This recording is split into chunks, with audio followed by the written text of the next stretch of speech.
Assalamualaikum warahmatullahi wabarakatuh. Perkenalkan, nama saya Musrifatul Alimah, NIM 29.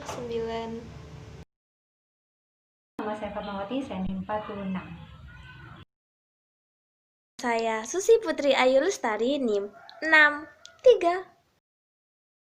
Saya Alfia Trisdiana Sudarsono, NIM 65. Saya Hawaina Septianing Tias, NIM 78.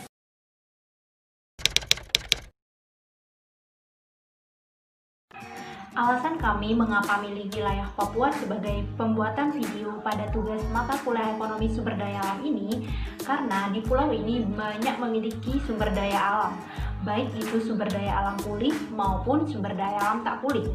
Selain itu, wilayah ini juga termasuk ke dalam 5 wilayah terbesar dengan potensi sumber daya alam yang dimiliki dan menduduki urutan kedua setelah Riau. Nah, sekarang terletak di mana sih wilayah Papua ini? Wilayah Papua ini terletak di ujung barat Pulau Papua dan kawasan ini juga mencangkup kepala kawasan burung Papua, di mana kepala ini dikelilingin oleh kepulauan-kepulauan lain yang ada di sekitarnya. Adapun potensi luar biasa yang dimiliki oleh wilayah ini yaitu berupa potensi yang bergerak di sektor pertanian, pertambangan, hasil hutan maupun sektor pariwisata. Nah, berikut ada 7 kekayaan alam Papua yang tidak ternilai harganya dan wajib kita semua ketahui. Yang pertama, ada Kepulauan Raja Ampat. Yang kedua, ada Taman Nasional Teluk Cendrawasih. Yang ketiga, ada Taman Nasional Lawrence. Yang keempat, ada salju abadi di puncak Jaya Wijaya.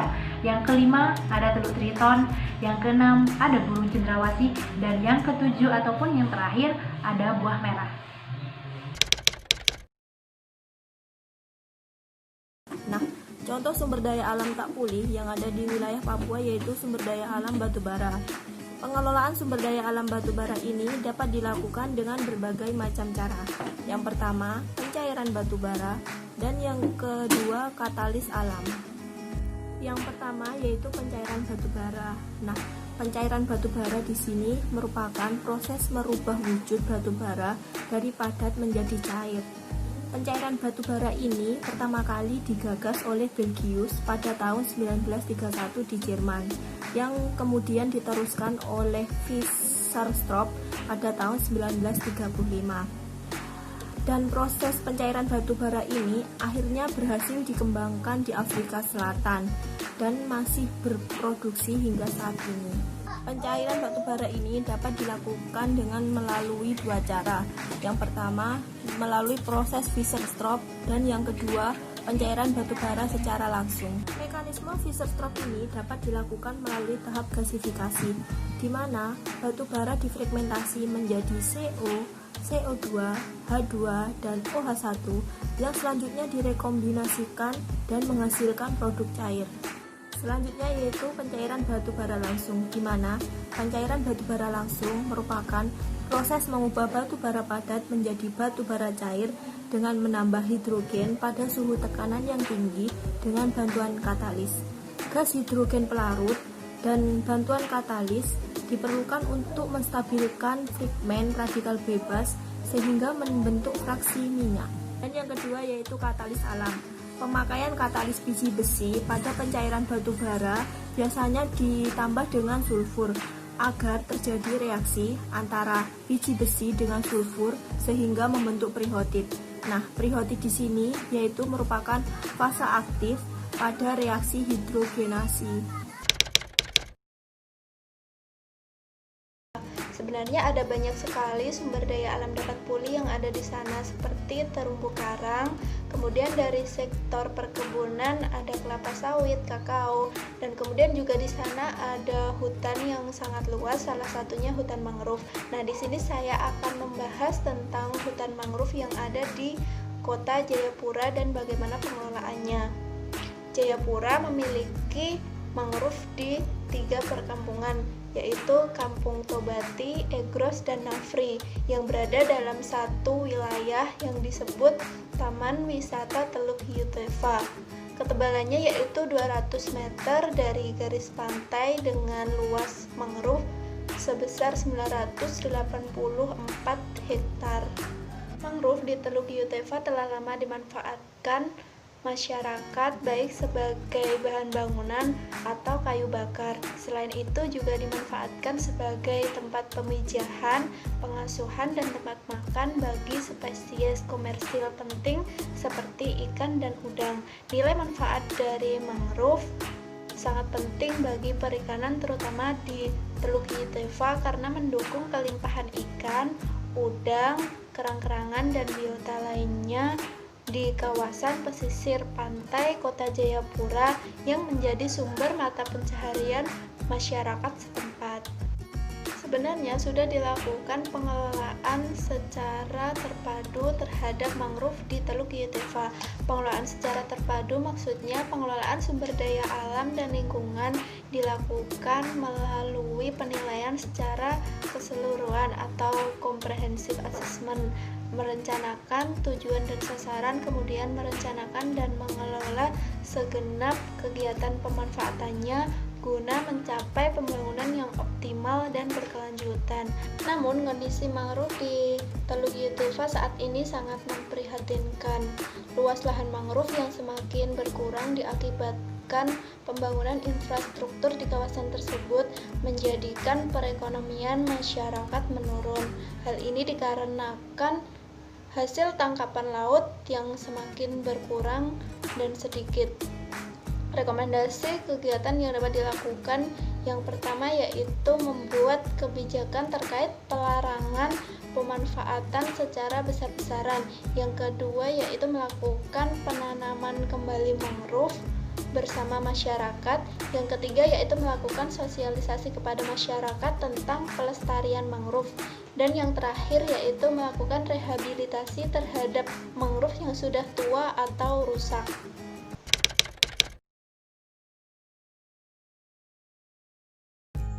Pada wilayah yang kami pilih yaitu Papua, telah terdapat berbagai penelitian mengenai sumber daya alam tak dapat pulih maupun penelitian mengenai sumber daya alam yang dapat pulih. Nah, di sini penelitian pertama yang akan kita bahas itu mengenai penelitian sumber daya alam yang tak dapat pulih yang ada di Papua. Nah, salah satu contohnya itu adalah batu bara. Di sini saya telah menemukan dua penelitian mengenai batu bara yang ada di Papua. Penelitian pertama itu pada tahun 2016, yaitu penelitian dari Marcelino and Yunas yang berjudul Geologi dan Potensi Batu Bara di Daerah Bango dan sekitarnya, Kabupaten Jayapura, Provinsi Papua. Nah, hasil dari penelitian ini itu menyatakan bahwa struktur geologi yang ditemukan di daerah penelitian itu terdiri dari lipatan maupun patahan yang merupakan hasil dari kegiatan tektonik.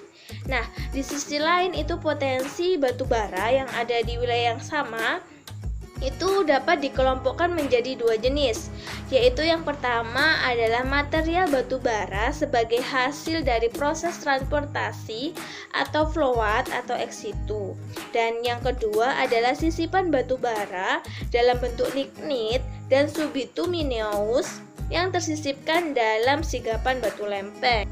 Nah, penelitian kedua itu pada tahun 2017 yang diteliti oleh Harli Tala dan Herman Colengtapa yang berjudul Pencairan Batu Bara Peringkat Rendah Papua Menggunakan Katalis Biji Besi. Nah, di mana hasil penelitian ini menyatakan bahwa batu bara peringkat rendah Pulau Papua ini tuh dapat dicairkan. Nah, mengapa demikian? Karena batu bara pada wilayah penelitian ini dapat menghasilkan konversi mencapai 89,99%. Nah, di sisi lain juga memiliki maserat reaktif atau vitrinit plus lipninit yang reaktif saat pencairan. Lalu adanya atau kehadiran biji besi sebagai katalis dalam proses pencairan ini dapat mempengaruhi peningkatan konversi rata-rata mencapai 23,06%. Nah, pembahasan selanjutnya yaitu penelitian pada sumber daya alam dapat pulih di Papua. Contohnya di sini kita mengambil mangrove. Nah, di sini saya juga telah menemukan 2 penelitian terdahulu mengenai mangrove yang ada di Papua.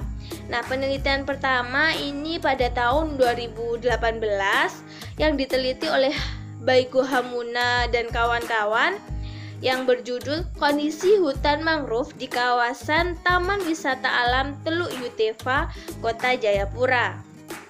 Di mana pada penelitian ini itu dinyatakan bahwa mangrove di kawasan Teluk Yutefa ini hingga tahun 2018 terus mengalami penurunan luasan hingga 8,12 hektar dibandingkan tahun sebelumnya yaitu tahun 2017.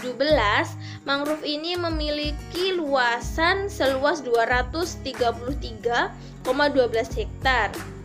Setelah diamati, itu penurunan dari luasan mangrove ini itu disebabkan oleh pembangunan jalan dan jembatan, terus pembukaan areal pemukiman, pemanfaatan mangrove untuk rumah tangga, serta akibat faktor alam.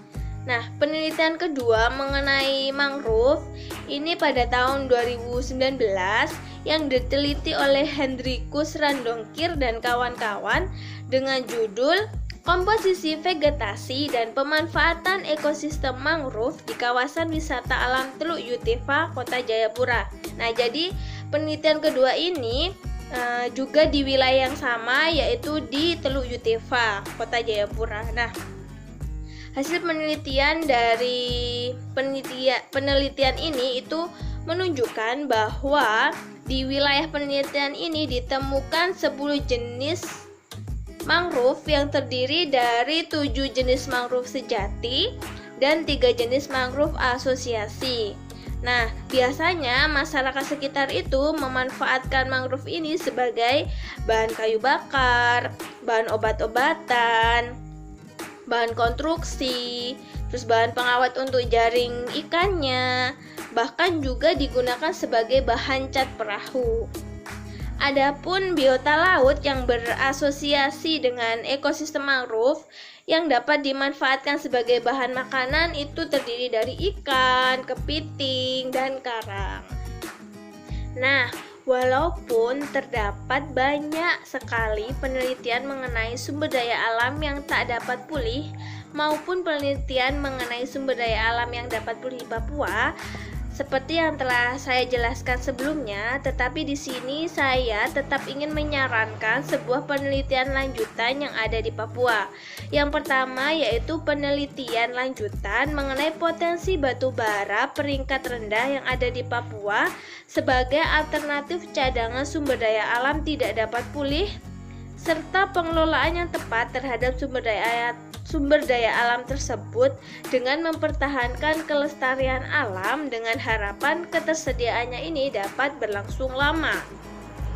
Nah, yang untuk kedua yaitu saran untuk penelitian lanjutan dari sumber daya alam dapat pulih yaitu mangrove, yaitu melakukan penelitian mengenai valuasi ekonomi mangrove di kawasan wisata alam Teluk Yutefa guna mengetahui nilai ekonomi totalnya sehingga dapat mengoptimalkan manfaat dari mangrove itu sendiri dan menjaga kelestariannya di daerah penelitian.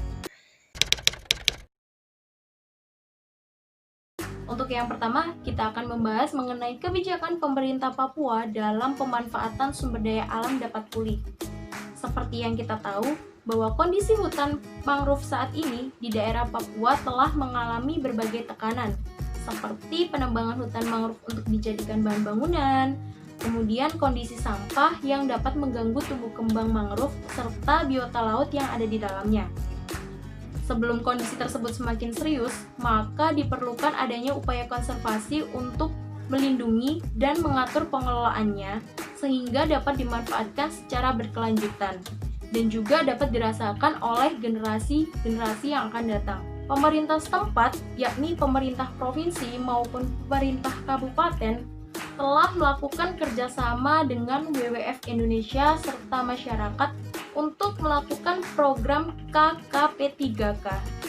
Nah, Apa sih KKP 3K itu? KKP 3K tersebut merupakan singkatan dari Kawasan Konservasi Pesisir dan Pulau-Pulau Kecil. Dengan adanya program tersebut, diharapkan mangrove dapat terus lestari dan biota-biota yang ada di dalamnya seperti kepiting, udang, dan juga kerang dapat dijadikan pemenuhan kebutuhan ekonomi di masa mendatang. Terdapat beberapa kebijakan lain yang telah dilakukan oleh pemerintah setempat, seperti menetapkan rencana pengelolaan dan rencana aksi dalam pengelolaan mangrove. Kemudian, memperkuat kapasitas masyarakat melalui pendidikan lingkungan hidup. Selanjutnya mengenai kebijakan pemerintah dalam pemanfaatan sumber daya alam tidak dapat pulih. Seperti yang kita tahu, bahwa Provinsi Papua merupakan salah satu provinsi yang memiliki pertambangan terbesar di Indonesia. Seperti contohnya yaitu pertambangan batu bara, di mana hasil mineral dari batu bara tersebut memiliki kontribusi terbesar bagi penerimaan negara.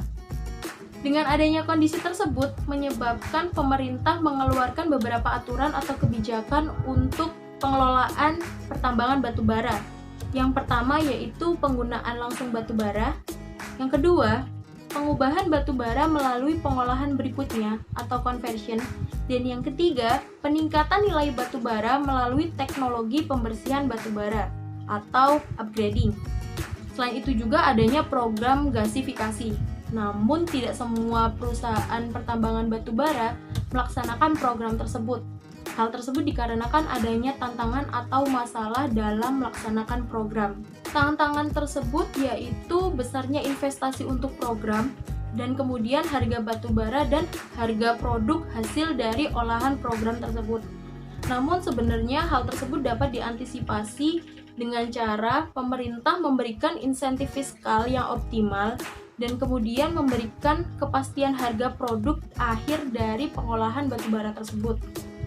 Selain itu juga terdapat kebijakan lain yang telah dilakukan oleh pemerintah setempat, yaitu dengan dibentuknya Peraturan Gubernur Papua Nomor 41 Tahun 2011 tentang usaha pertambangan mineral logam dan batu bara, di mana dalam peraturan-peraturan tersebut membahas mengenai ketentuan-ketentuan yang harus dilaksanakan dalam pertambangan batu bara yang berada di daerah Papua.